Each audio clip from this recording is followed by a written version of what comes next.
January the 13th. I got stuffed zucchini on the stove, so I better ace this quickly. It's now more than a year ago that I first told people about my idea for moments of meaning.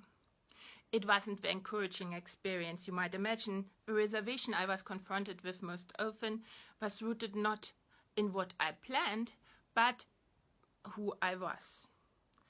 More specifically, what I wasn't: influential. And I admit, I was in the habit to think the same thing about me. So I went about breaking the habit the same way I approached any question I had to perfect my meditation approach. I turned to science. Science that then again influenced my idea. In the end, what I try to convince you to do is build a good habit. James Clear, who wrote with Atomic Habits the best-selling non-fiction book of the last decade, says, "Every action you take is a vote for the person you wish to become." I wager a bet that a lot of people today want to be a person who's not constantly overwhelmed and worn out by our increasingly data-driven existence. Someone who would rather opt in than opt out. Someone who knows oneself. To become this person, however, seems pretty utopic when you take stock of a position you are in and the position you aspire to be in. So much so has to change, so many rewiring in your brain has to be accomplished. Now, put the emphasis not on the positions, but on the path between the two dots. To bend an expression a little, it's not a jump, it's not even a sprint or a marathon, it's a steady stroll. A small daily action seems pretty easy to dismiss, but give it time. It will deliver exponential returns. The hardest part of it is the start. Clear has formulated 4 science-based and real-world tested laws of behavior change. Things that will help your new habit to stick once you are ready to go. 3 are: 1. Make the cues of the new habit obvious. 2. Make the new habit attractive. 3. Make the new habit easy. And 4. Make the new habit satisfying. I will explain each one by showing you how I have applied the rules to moments of meaning, so the odds are higher that you will succeed by using the prompts. Making it obvious is accomplished by structuring the physical environment so that it is immediately obvious when and where the new habit will take place.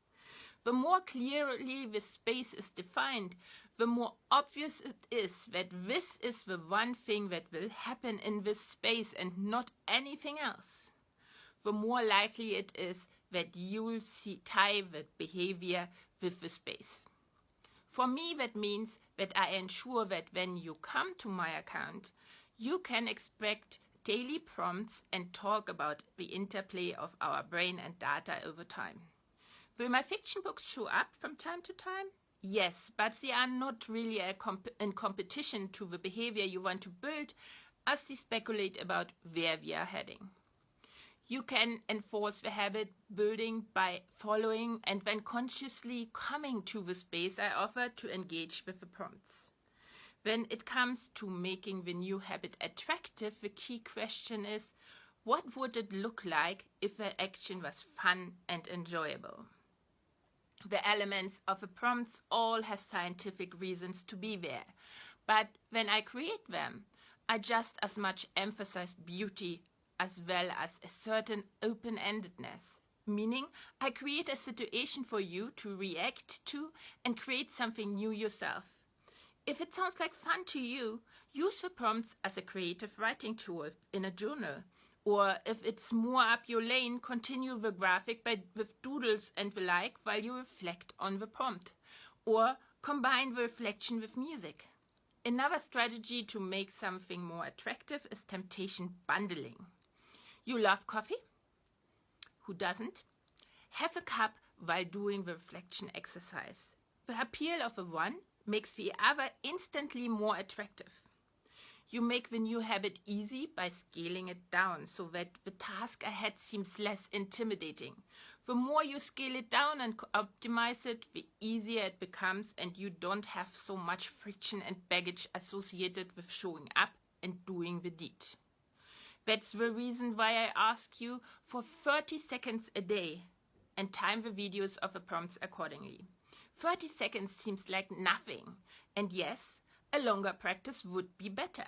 More practices throughout the day would be better.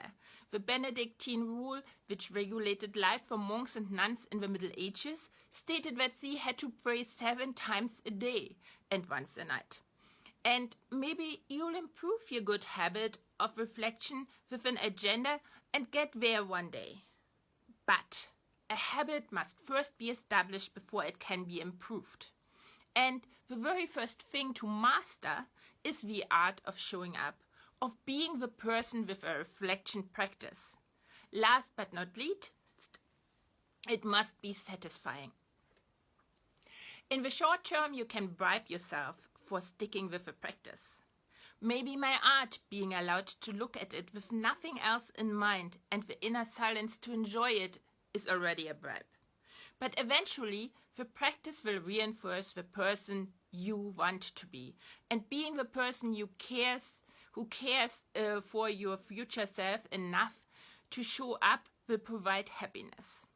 For me, I might not be influential, and I'm still often feeling like an imposter. But I started doing what I consider my little contribution to preserving democracy, including the democracy in the decision about all our future.